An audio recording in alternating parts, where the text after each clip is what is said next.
in Mobile, Alabama. Day 3. It's Thursday. Day 3. We've been here already 2 full days. Yesterday was fully packed. Practice all day, practice in the afternoon, rushing over to the convention center, interviewing the players that we've been talking about. Harold Fannin, we got him. I held the camera, Dom asked the questions. At the end, I would shake their hands. I would say something about eating hamburgers or something like that. It was a blast. By the way, believe it or not, a lot of these big guys, these big kids, they like to eat. So they typically say, yeah, food's good. Anyway, we are seeing some great players. We are excited. We actually got to speak to the players that we really like, the guys that are really popping for us, guys that we were excited to see, and I can't even tell you it's surreal to then be actually speaking to those guys and getting to tell them, we've been watching your film. And they appreciate it. By the way, I'm here with Dom C. He's right over here. What's up? There we go, Dom C. So we haven't decided yet what we're specifically looking at. I know there's a wide receiver. I promised somebody yesterday I would look at. His last name is Beck. Apparently he lost his brother in New Orleans, so it's like a sad story.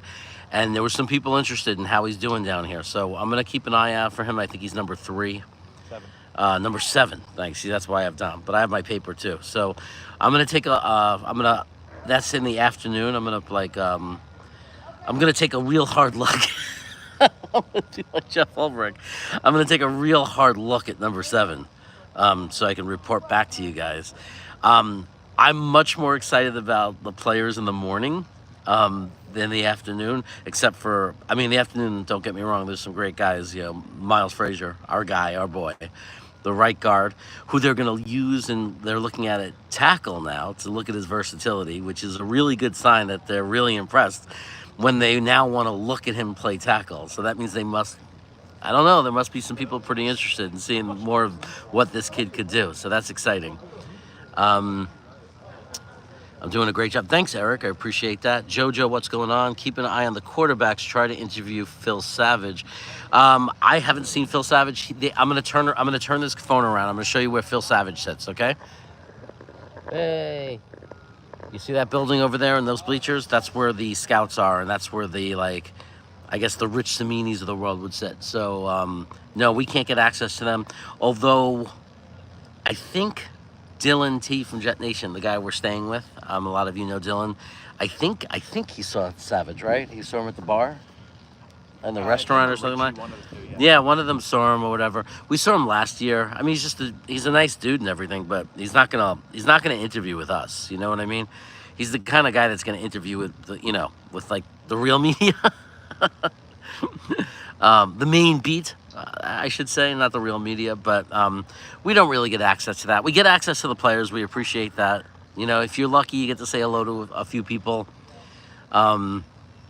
You see people walking around. It's kind of interesting. I shook hands with the enemy, Diana Rossini. So she's here. And then what's his name? Douzable.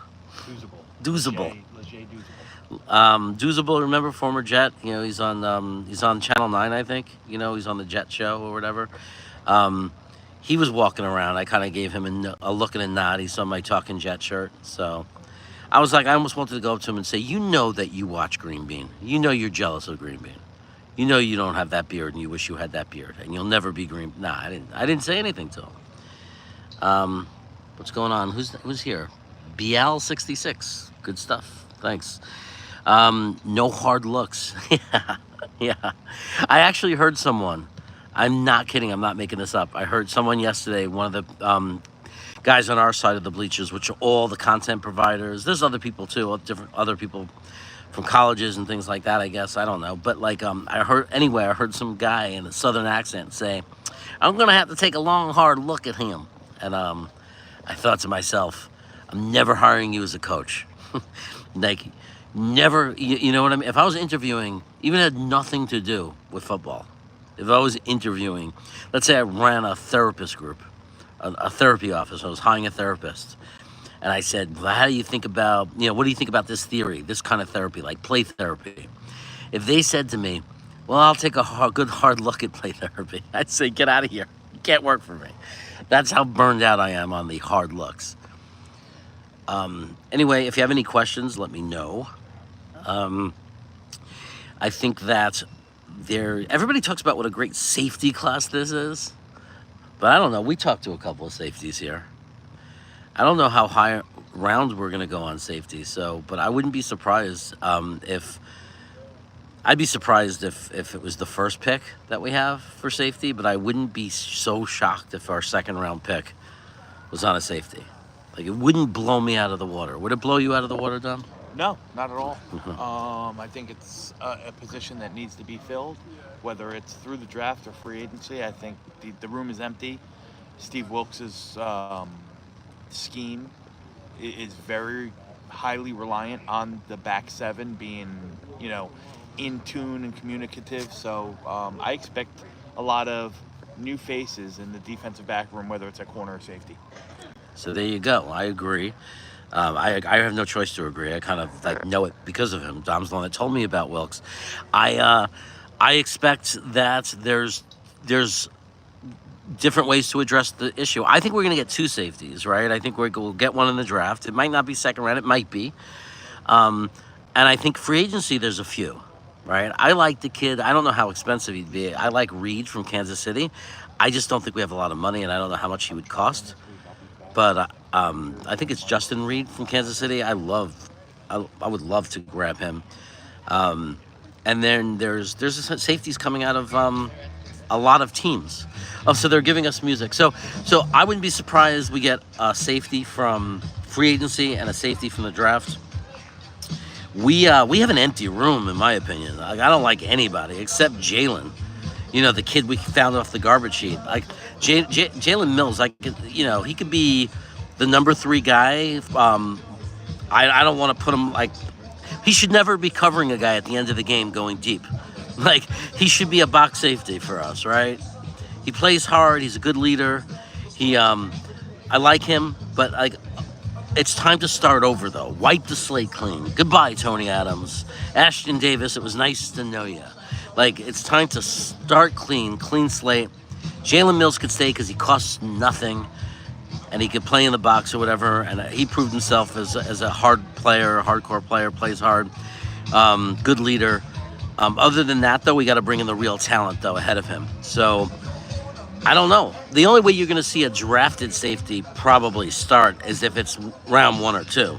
I mean, there's a chance that you could draft a safety after that, in the late 3rd round, that starts, but you can't rely on that. That can't be your plan. Oh, we'll just get a safety at the end of the 3rd round, and that's going to be our starting safety. No, it's not. I don't agree with that, but I don't know. That's why I think people are going to be surprised. I think that we talk about other positions, but I think it's going to be safety. I really do. I really think that's a big hole for this type of defense that our defensive coordinator runs. Unless, like I said, unless they get a super stud free agent safety. How are the defense tackles and right tackles? The defensive tackles here are elite. This is a great class for defensive tackle. That's another thing. Again, I never like to predict that you're going to get day 1 starters anything past the 2nd round. I think you can. You can get guys, sometimes you hit, and there are guys that come in the 3rd or 4th round, but I would never be part of my plan. I would never think we're going to get our starter in the 3rd round, right? That's just a nice, beautiful thing when it happens. They show up to camp, they're more advanced than you thought they were, they pick up the system, they win the job.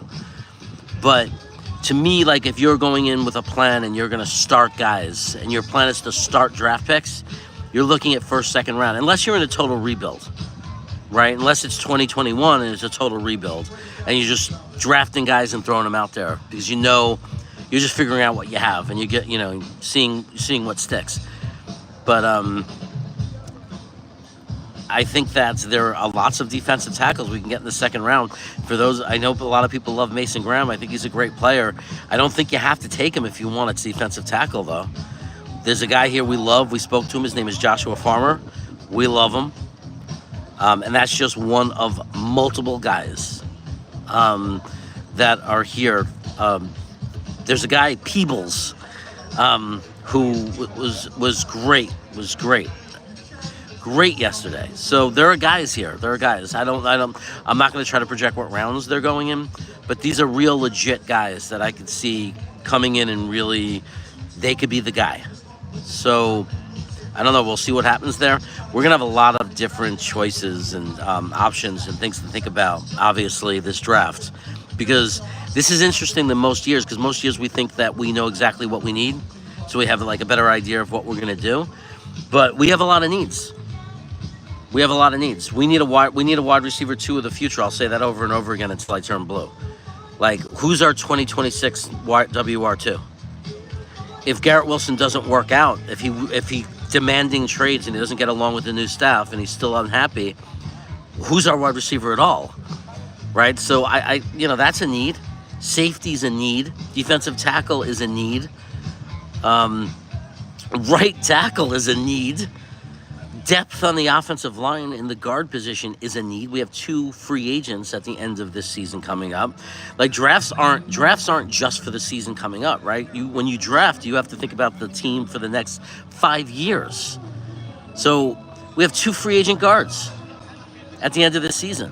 So, like, we can't forget about that. We have a lot of needs, and I'm not saying that in celebration. That's just the reality. Who's our cornerback 2? Is it going to be Eccles, or are we going to try to get somebody or find somebody? Is Sherwood staying?